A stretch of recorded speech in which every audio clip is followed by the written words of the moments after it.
So now we're going to move on to our next presentation. I hope you've enjoyed the presentation so far. I know I have.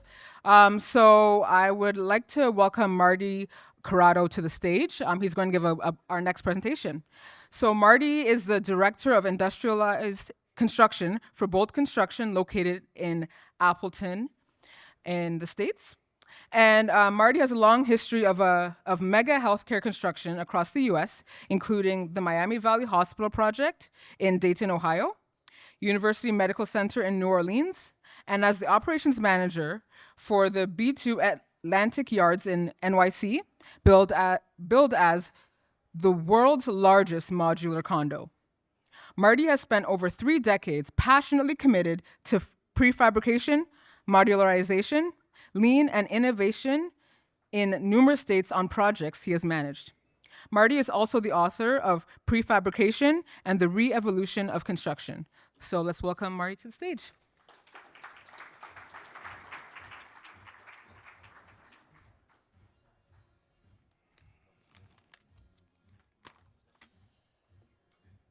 So, hello. Oh, morning. I got to get better pictures of myself. You ever look at your own picture and go, dang? Yeah, I know, right? So some of this is this first slide. I just copied off my bio that Zinga just read. But I will say what I'm going to be talking about. I'm not talking about any residential. I work for Boldt. We are a GC based in Appleton, Wisconsin. We're about a $1.5 or $1.7 billion general contractor. We're also a modular manufacturer. However, we don't do any residential. Ours are steel framed.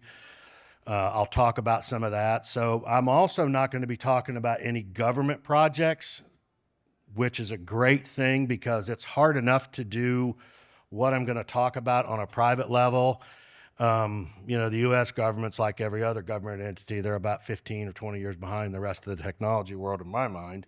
Hope they're not in here. Been married for 39 years, 4 kids, 4 grandkids. If I'd known grandkids were that much fun, I would have had them first. You can buy my book on Amazon, but I would rather you go to my website and buy it. I'll send you a signed copy. I charge $26.95. Amazon, those bastards pay me $7 for each book. I'm like, really?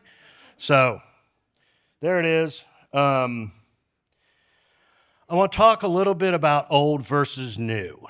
Our industry needs to change. It is slowly changing, but it needs to change. There's a lot of younger faces in here. I want to change the industry. Typically, guys like me, which are old guys, I like to call myself one of the young old guys. Guys like me aren't, and I don't mean any disparaging words against women by using guys. I've just been saying it for 40 years, so I apologize if I offend anyone. People of my age are usually the ones stopping the change, and that's a problem. So people have to someone has to be the tip of the spear. So to begin, I'm a Gen Xer. We learned computers as they came up. I didn't have a computer in my hand like my kids and grandkids did. So I've had to learn these things. And in construction, first thing we have is a fax machine. Does everybody know what a fax machine is? I'd kind of like to show. You probably heard the term. Well, now you've seen one. And we thought it was the coolest thing in the world in the mid-90s because this grainy black and white image would roll off and fall on the floor, and it would make these cool dial-up sounds. But man, I tell you what, we thought that was the coolest thing in the world. Architecture, construction, and engineering still has a long way to go, even though we've made some changes. All the prefab stuff that I'm going to talk about, modularization, industrialized construction, we're improving safety, quality, efficiency, and most importantly, cost and schedule certainty. And that's a term that you really need to think about, cost and schedule certainty. So in 2005, a 500,000 square foot hospital in the US was a 36 to 40 month schedule. In 2022, that same size hospital, 500,000 square feet, is a 26 to 30 month schedule. We still do so many of the things the same way. We dig holes, we put foundations in, we pour concrete. Add in labor shortages. The labor force isn't leaving, it's already gone. We've heard about that, and you'll always hear about that. We have a less trained workforce, add supply constraints into it.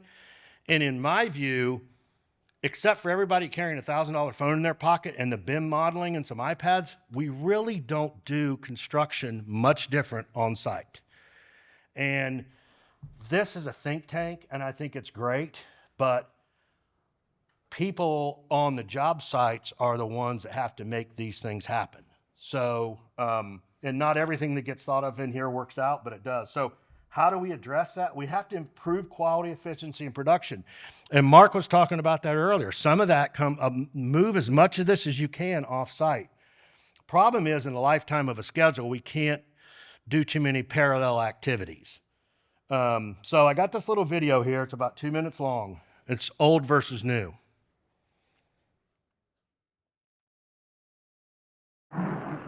But Holland comes in for a pit stop. Time to refuel and change tires. Lou Moore himself changes the tires. Only 4 crew members, including the driver, are allowed to work on the car. It's a tense time. Holland stays in his seat, anxious to get away. Let's watch.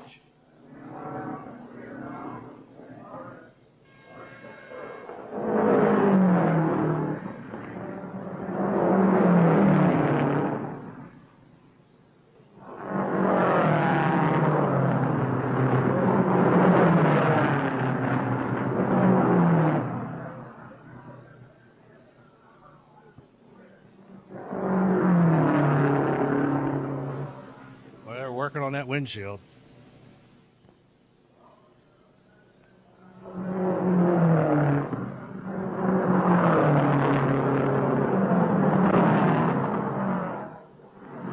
The tires are changed at last.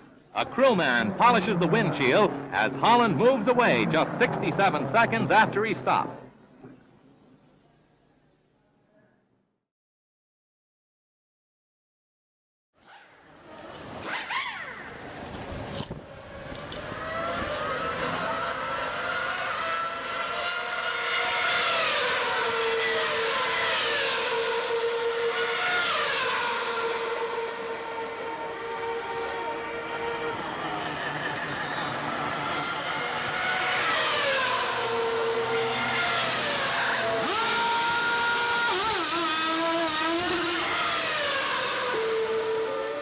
So the first thing someone's going to say is, well, they're not using any less people.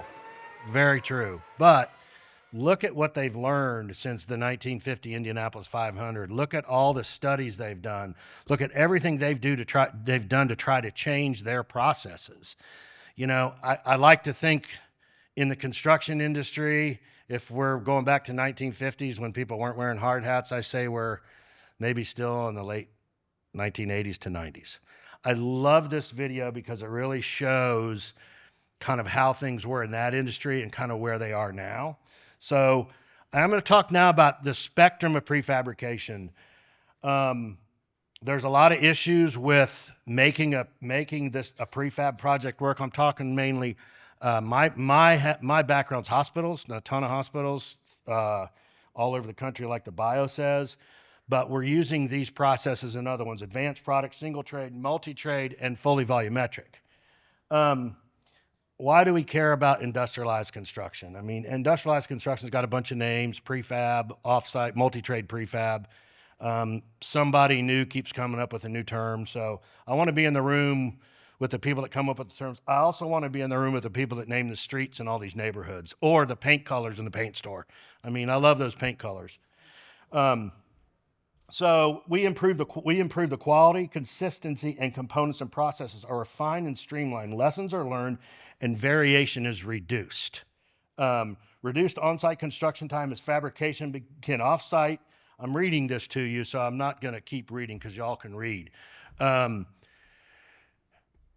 trying to take as many components as we can off-site and bring it inside. When I'm running on the projects that I've done, I've been able to reduce my peak on-site manpower by half.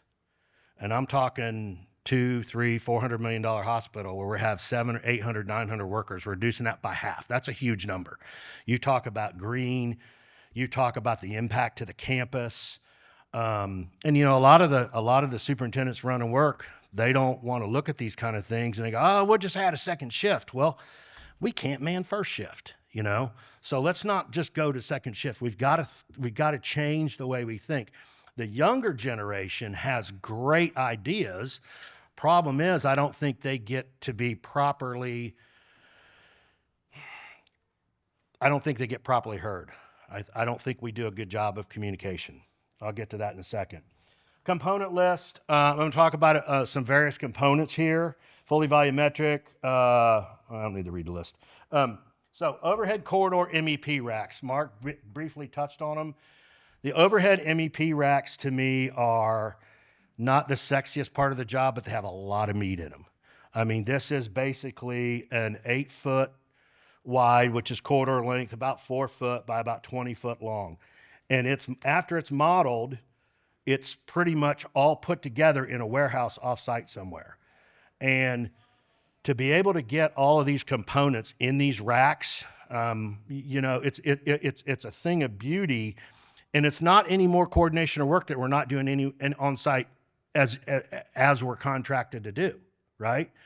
The GC is typically doing the modeling or handling the modeling, but the mechanical person is usually our heavy contractor that's doing a lot of this work. There's a shot of a rack right there. I mean, this rack, they have the insulation on them. If it's a hospital, they have med gas in them. We put steam in them. This is something that, you know, we don't necessarily need the designers for. The designer shouldn't care if the 3-inch pipe is up here or down here in the hallway, as long as it's in the hallway. And sometimes we have to explain that to the designers. You know, we're not, you know, you're already modeling it. We usually throw their model away and start over.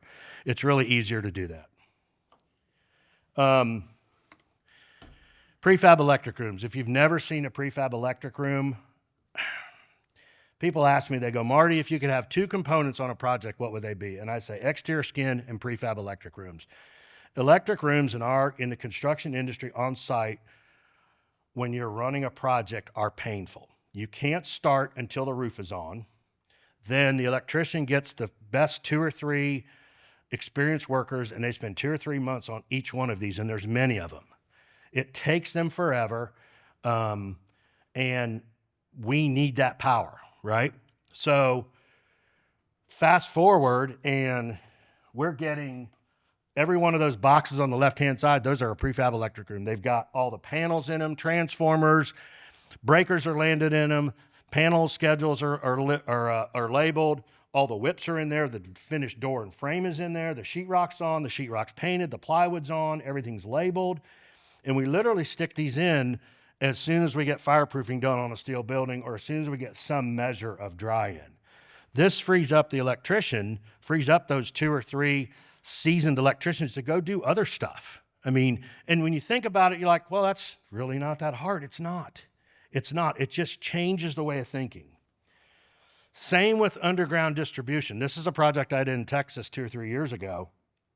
The company, Enterprise Electric out of Nashville, made all of this underground distribution at their shop in Nashville, Tennessee, and put it on a truck and trucked it out. That left-hand picture represents about 35% of our overall footprint on the job site. That normally takes 4 to 5 months to do when you're putting them in a pipe at a time. They did that in a month. They did that in 1 month, and we're actually backfilling it in. I mean, you know, and they can do all this. They stick it in the ground and stitch it together. Bathroom pods. I don't know how many people have heard of bathroom pods. I'll tell you, if you're staying in this hotel, there's a pretty good chance you stayed in you showered in a prefabricated bathroom pod. They're really tiny here, by the way. But bathrooms are a real pain in the butt to do on a job site because you have to have so many trades go in, start, finish, and come back out. And nobody ever goes in and starts and finish. I mean, the waste slide that Mark showed earlier, yeah, he couldn't be any more right. But if we can build a bathroom pod with all of the finishes on them, I'm talking tile, paint, whatever it is, floor, tub, shower, sink, vanity, mirror, all that stuff, and put those in, we're done in there. We lock them up, and then we open them back up 6 or 7 months and punch them out. 6 or 7 months later and punch them out. I mean, it's not that crazy when you think about it. And people always say to me, "Oh, Marty, that works on your jobs." I go, "It can work on your job too. I don't have some special tool that nobody else does." Head walls and foot walls, we'll really call this panelized walls. Panelized wall is something that, I know a lot of companies are doing now. We need to do more of this. A head wall in a hospital is basically the wall where your head is. And if you're in, especially if you're in a children's hospital, there's dozens of outlets for gases and electric and low voltage and all those kind of things. And what we'll do is, you see all the backing in there, all that stuff's cut in the CNC machine. We'll usually put the sheetrock on before we send them out along the front piece of it. This is, again, kind of low-hanging fruit. We need to figure out how to do more of these. It's not that hard. Elevators. Now, this one's got me pretty jazzed. And if you don't do, I will tell you, anybody in here, the elevator industry, I don't know about other countries, but in the U.S., it is the worst. I mean, they are trying not to say too much, but everyone you talk to tells you something different. You can't do anything until you give them money. They show up when they want to. They leave when they want to. And now they're cordoning off the elevator shafts, and you're only authorized personnel. If I'm running a job, I'm not even allowed to look at my own elevator shaft because I'm not authorized personnel. What? How can that be? But they have such a strong entity. There's a couple companies, I didn't realize this until I started digging into this. There's a number of small, and I'm talking U.S., so I'm nothing against other countries, but this is just kind of my base of knowledge with this. There's a number of small independent elevator companies, elevator maintenance companies, people that will install. This is a Phoenix Modular Elevator out of St. Louis. They'll make a fully fitted out elevator. They can make it as high as you want. There is no limit. They don't care about traction or hydro. Either one is good. The elevator comes out finished. The rails are inside. The lights are inside. They'll help you with the pit design. The cars are finished out. And to be able to just drop an elevator shaft in there, I mean, again, it's not anything crazy. Where the real problem is, many campuses in the U.S. have got multiple buildings, and we very rarely build a new building in a 40-acre brand new field. A lot of times there's already a pre-existing maintenance agreement with one of the big 3 or 4. And a lot of times the clients don't want to mess with somebody new. But our schedules have been so impacted by, and we're literally handcuffed by the elevator guys, so elevator folks. So if you can kind of come up with this. Pre-assembled doors and hardware, not a huge one. But we're looking at a hospital in Oklahoma City right now. There's 900 doors. We order the doors to come in with all the stuff already on them. If you're not doing that or haven't heard of it, just call your door guy and tell him, call your door person and tell them that you want all the doors and hardware to come onto the job with the kick plates on them, the lock sets on them, the closers mounted on them, the panic hardware on them. That just adds to the value of it. Exterior skin's another one. You saw some pictures of exterior skin earlier. Exterior skin is a low-hanging fruit in my book, although we're not doing nearly enough of it. As I walk around Toronto and look, there's hardly no panelization of skin going on around here. We have to figure out all kinds of scaffolding and getting all the scaffolding signed off. We can make these skin panels, pretty much our limit is trucking size, right? So we can make them 30, 40, 50 feet long, 10, 12, 14 feet wide, depending on how we put them on a truck. And we can literally hang 2 floors. I did a hospital in Texas in 2019, 140,000 square foot building, 4 stories. And the drywall panel contractor told us he could skin the whole building in 6 weeks, 7 months before we started. I was like, right, heard that before. Checks in the mail, right? They actually did it in 6 weeks. They skinned that building in 6 weeks. They just go every so often. I mean, these are the kind of things. Exterior skin's a tough one on buildings, because especially hospitals, because everybody has a stake in it. Everybody wants to say what it looks like, and if you've given millions of dollars, you're certainly going to get your say. But Mark was talking about putting brick facade on them. We're figuring out a way to do that now. We're putting face brick on them. You should be able to put all of the exterior skin on that building, or at least get the water screen on so you can get dried in. Med gas zone valve boxes. This is more of a hospital related thing. Every medical zone has to have its own zone valve box. Look at all the detail work that has to be done. Typically, we do that on site. We're starting to make our plumbers do this in their factory. We send them over 5 metal studs and 2 pieces of track, and they braze all those pipes in there. They can do that because it all has to be certified once it's on site anyway, which they're going to do on site as it is. So that's another piece. MEP skids. This is being done depending on what industry you're in. This has been going on for quite a while, especially in the industrial world, power plants. But in other industries, we're not doing near enough of these MEP skids. I mean, put as many things as you can on a piece of concrete or precast and send it out to the job and just connect it. It's really not that hard, but we need to have change makers doing that work. Pre-assembled roof drains. I just saw this at a plumber in Green Bay, Wisconsin. I can't remember. And I thought, roof drains, really? Who thought about roof drains, Fully volumetric. So if everybody doesn't know what fully volumetric is, that's pretty much you're looking at what Boldt makes is, and Boldt, I think, is one of the only GCs in the U.S. that makes their own modules and installs their own modules. There's a couple module manufacturers out there. There's quite a few residential module manufacturers, although we're not one of them. That's an emergency. Klaus, is that an emergency department? That's an emergency department we did in Chicago, I believe, and we'll build those in our factory in Wisconsin and put them on a truck and set them in.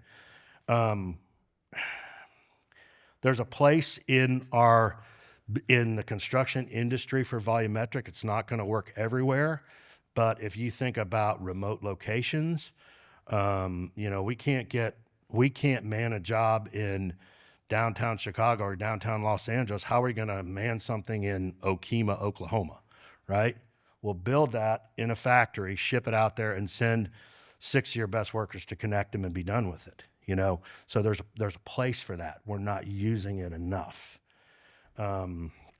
It's starting to get a lot of traction in the rural healthcare market. We don't have a lot in the U.S. The healthcare market is difficult as anything, but especially in the rural areas that are an hour from the big cities or 2 hours from the big cities where you just need a clinic. So the other thing I want to talk about, that's kind of the end for my slides, but I've seen a lot of things in my years, and one of the things I don't think we do well is and I'm really talking about the older people, and I put myself in that category, I don't think we communicate very well. I think we have a tendency to tell people, hey, go do this, and here's when I want it done. Well, then that young person brings that back to us. We haven't made ourselves available. We haven't gone back to check to see if they need any help. And if we did, it was kind of forced because someone told us to do it. Then they bring that end product back, and it's not how we wanted it, and they kind of get jumped on. We have to change how we talk to people. You have to be able to talk to people at their level. You have to be able to talk to the dumbest, laziest person on the job site or in the office, and then you got to be able to walk around the corner and talk to the president of a subcontracting company at his level. Not everyone can do that, but those are the things we need to change. I mean, we need to let people speak their mind and listen to them. And I know there's thousands of classes on this, but how often does that really happen? And don't be afraid. I'll be in meetings and I'll say to people, do you understand what I'm saying? And they'll go, yeah. And I'll look at them and go, really? And they go, no. And I said, okay, let's talk. What do you need to know? So this is Marty's way of thinking. This has worked very well for me. Again, I want to change the industry. I feel like I'm changing it in my own little world. But it can change everywhere. So I'm finishing up a little bit early. I flew through my slides. I practiced this in my hotel room yesterday 5 times, and I'm kind of right on time. So I'm hoping I get some questions, but crickets. What do you want to know? Yeah, I'm telling you. The elevators, so what's really interesting when you go to Phoenix Modular Elevator, and I'm always fascinated by manufacturing facilities, they have the big square that is the elevator shaft. And the rails, the rails go up each side. Well, the elevator rails are heavy. So they have the elevator rails laid down on their side. When it's time to turn the elevator shaft that's already rocked and got all the steel in it, they have an old wind turbine that, you see the big wind turbines, that turns their shaft so their workers can work down and lay the rail right in there. There's a lot of efficiency, cost savings. I mean, we're not good in our industry. So it's funny. I hear this all the time. How much does a bathroom pod cost? I can tell you how much a bathroom pod costs, right? Depending on the level of finishes and depending on what state it's in. If it's in California, all bets are off because everything in California is 50 times more than it should be. What we can't tell is how much, even to this day, after I've been doing this for, the prefab stuff for 15 or 20 years, we still don't know how much it costs our individual trades to build a bathroom on site. What's it cost the framer to frame it? What's it cost the electrician and the plumber to go in there and rough it in? What's it cost the framer to go back in there and sheetrock it? What's it cost to paint it on site? We have so many other things going on, right? So figuring out those costs,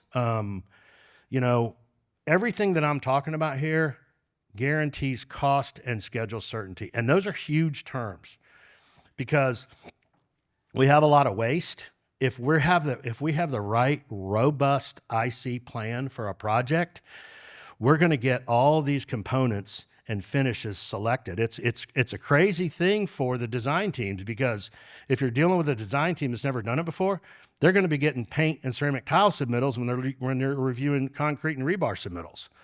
And they're like, well, wait a minute. We don't do this. You're going to do it anyways. You were just going to do it 6 or 8 months or a year later. You're doing it right now, right? So there's a change in mindsets, not any more work, but we're still working on those data points. We're still working on some of that. The elevator stuff, I met Phoenix Elevator, went and toured their facility 2 years ago. I'm trying every project I get brought into, I try to do it on. And I keep getting shot down because there's already an agreement in place with the campus that's already there. Nobody likes them. Nobody likes the big four, but that's the devil they're kind of in bed with. So.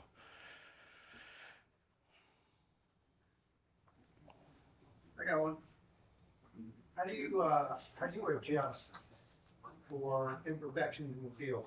I've heard stories about these bathroom pods that because the concrete wasn't as flat as it's supposed to be or what the wall was supposed to be, they didn't quite fit or exactly plumb. Is that also being factored in? Just or something? Yeah, that's part of the process that we'll have. If it's a bathroom pod that doesn't have a depression in the floor, we'll go in and laser scan the floor and have the floor guy level that spot where the bathroom pod's going to sit. If it's sitting in a depression, that's one we always have to battle with the on-site team. We'll have to go in, and if we need a 3/4 inch depression, we got to have a 3/4 inch depression, not a 1/2 inch depression, not 3/8.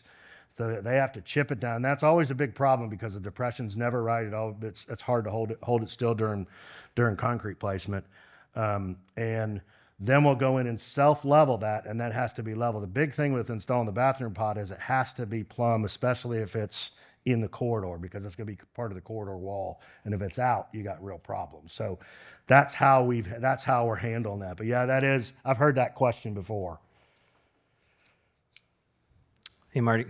Ian from Intuitive. I didn't introduce myself earlier, but we're a structural consultant. We've done a number of contractor-led hospitals here in Ontario, actually across Canada. We see a lot of this happening here as well. I'm just wondering, since we're structural, if you've seen any innovation in that space with prefab in terms of framing systems or that sort of thing. And I'm also interested in your prefab elevators, whether or not they're structural or not.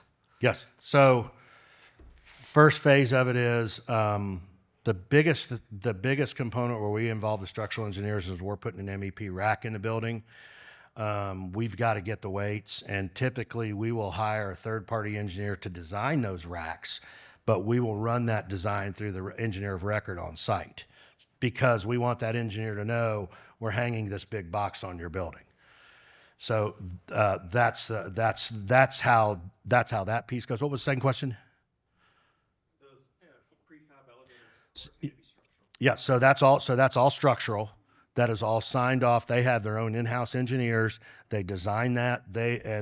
Phoenix Modular Elevator is licensed in 43 or 44 states in the U.S. I'm like, how'd this little company? I didn't. They told me they can work in California. I was shocked by that. So yeah, that's all part of their design. So. Oh, sorry, I can wait. Oh, good. Hi, my name is Sayad, and I am with the Offsite Construction and Research Center coming from the University of New Brunswick. I was just wondering, have you ever had any experience so far with framing systems or framings in general that don't utilize like welding or screws? I guess what I'm talking about is like framing that's done with seams that are kind of like dovetail joinery. When you use for wood, except utilizing things like that in steel. No, I haven't seen any of that with steel. The only time we're not using screws is when it's got to be welded per the design. The stud rolling machines now that are out there, they're really advanced. They'll dimple the bottom track, so they'll dimple the bottom track so you don't have to worry about the screw head being proud of the track. When we bring these things into a factory like this, we get to a point where we want to get to a point where people don't have to pull out a tape measure. And when we get jigs set up and wall panels and stuff like that, we don't have to do that. So I kind of have, but I don't think I really answered your question, so. Sorry, it's something that's like being explored, I guess. I haven't heard that yet. I think we're still in the infancy of trying to get wall panels sold on a project, and trying to get engineers to sign off on a wall panel. If we had to introduce an engineer a wall panel that didn't have any screws in it, I think they'd jump off the building. Thank you. Hello, Walid Anan from Dassault System. I had a question. Like, you started your slides with a Formula One example. Mm-hmm. And these people design a lot, simulate a lot in a very short amount of time. Like, their work is very complex, and it's a very different industry. And my question is that, according to you, are we making the effort to learn from these industries, like automotive, equipment? I guess we have a lot to learn, but are we making the effort to learn from them? From my chair, no. What are we missing? Well, I think in the construction industry, I think a lot of these projects a lot of the innovation that you see has to be funded by a project. We don't really have a research and design wing to our companies because we're all contractors and we need to make money every year. And do we want to outlay money to research and design? And what's our ROI on that? I think that's a real struggle for a lot of companies. I think it comes into it. You're starting to see more of that. This group right here, a group like this really forces the contracting community to start doing some of that, but it's still real grassroots and generic in how it's going. Some companies are much more advanced than others, but I try to learn from every industry I can. I try to get myself into every different kind of factory scenario that I can. What I really want to go see is shipbuilding. And I don't want to see the big module go in. I want to see how they make those staterooms in the factory. I want to see how they fabricate those and how they keep them from doing all this when they're going down the road. We don't get to do enough of that, even though I keep preaching it and they're not listening. Thank you very much. Hi, Marty. Will Maneri with CMHC, so government, but I come in peace. My If question. I offended you, I didn't mean to. No. Okay. Keeping it real, I appreciate it. My question was more about you mentioning one of the only GCs that does your own modules, and business models feels like a really fluid space here in offsite construction, a lot of variety. Be interested in just hearing more about the thought process there for you guys in Boldt about why you took that on as something you want to do even as a GC, and are there kind of other options or approaches folks in the field are taking? Klaus, you want to handle that? The Boldt management has decided, Boldt senior management has decided that innovation is where the industry is going. And I firmly believe that. I look at someone who's 28 or 30 years old and the way the industry is going to change when they're my age, which I'm 37. I'm 58. So I think that the industry is changing, and if you're not on board with it, you're going to be behind. Again, we get to that prior discussion, though, about how much money do companies want to invest in it, and you've got to kind of take a risk on a project and hope that it works out. We're getting past some of that. But Boldt has decided that, and I'll be totally honest, we struggle inside of Boldt trying to find a repeatable client and a nice throughput. I mean, we get, it doesn't really help our business model to make one 14 module unit and we're done in March, and then we make another one in June, and then we don't have another one. We need to find a repeatable client that's going to make 3 years of 14 module units, and we just keep spitting them out. That's how we get good. And I think Mark said earlier, one modular manufacturer doesn't move the needle, and he's right. And just so everybody understands, and Mark was talking about this earlier too, I learned a lot from him. I spent a lot of time in the UK when I was with Skanska, but our third-party process inside our modules is pretty thorough. We have a standard that we have to adhere to, and we take that standard to the local municipalities to say, here's what we do. But from a business standpoint, Boldt believes that all of the innovation and modularization is a thing of the future. And our CEO believes that, our board believes that, and quite honestly, that's one of the reasons why I went to Boldt, because I didn't see that at a lot of the other companies. So. Thanks. Mm-hmm.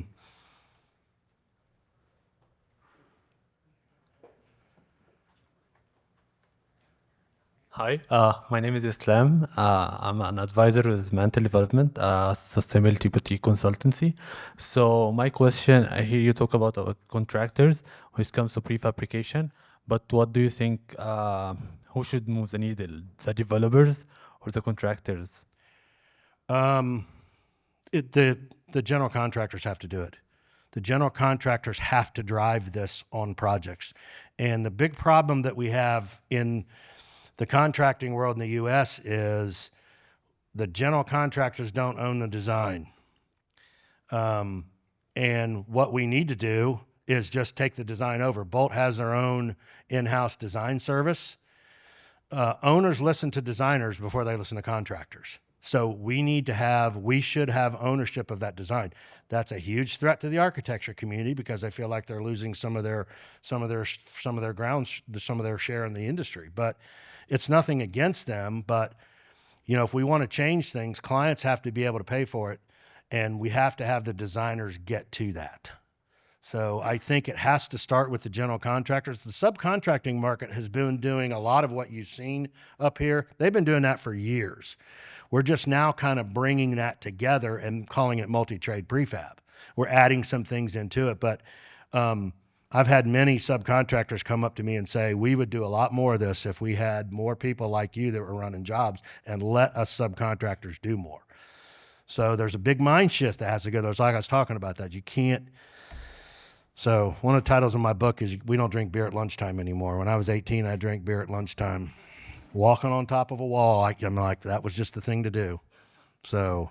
Yeah, thank you. So my second question, prefabrication is not yet widely adopted, right? So let's say a general contractor working and he's starting to adopt prefabrication. How easy would be the transition when it comes to the suppliers and even the design, the internal design team? Would it be easy, or is it going to be a bit of hassle to find suppliers who would do the prefabrication for them? Well, we're struggling with that right now because our typical, and I'll give you, we're working on a bathroom pod contract right now for a healthcare company out of Florida, and our typical plumber in Wisconsin is a standard union plumbing contractor, and he's looking at these bathroom pods, and they have a sink and a shower and a toilet. So it's not heavy on the design, right? It's all copper because it's a healthcare facility in the U.S. But this contractor's giving us the regular rate. We're like, no, make us 200 sink outfits in your shop and send them over here. And we're going to get to a point where we've got a labor agreement. And we're going to get to a point where we stop using them because they're just way too much money. And it's really not that difficult. You know, you don't have to be a licensed plumber to snap water together for a sink. So the supply chain is helping, but we can do a lot of that in-house. She had a question. Because I hear they're getting ready to play the music. Yeah, no problem.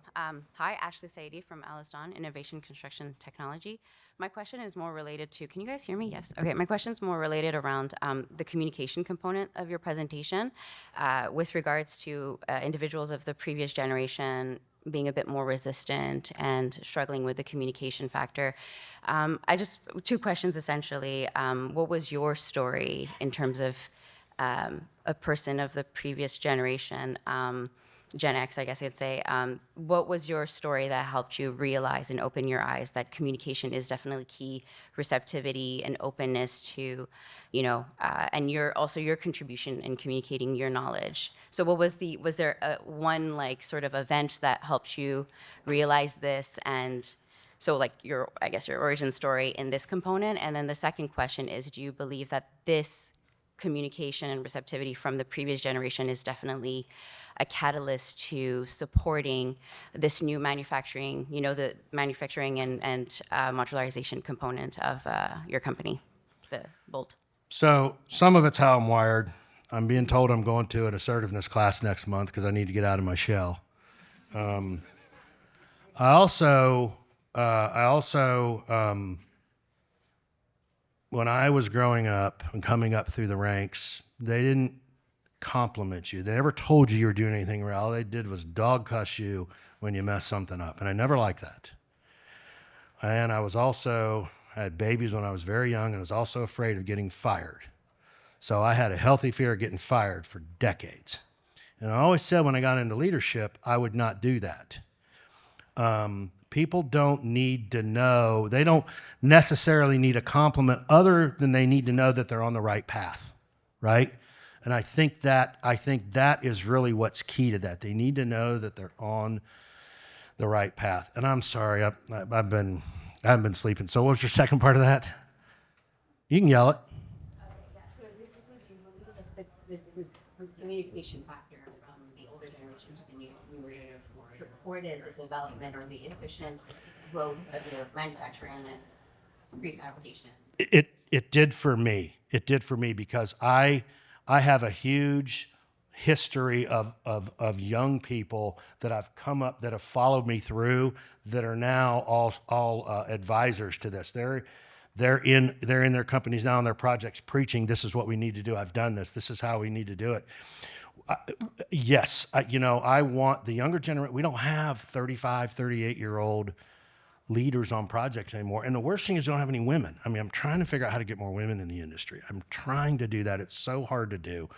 That's a whole separate conversation. But I think talking and communicating, we we have all these classes about it, but you just have to make yourselves available to people and be open, and you kind of ask them questions about their life without getting too personal. You know, are you okay? What's going on? You know, my kid fell and hit his knee last night. And so, you know, whatever that is, you got to get to know your people. So.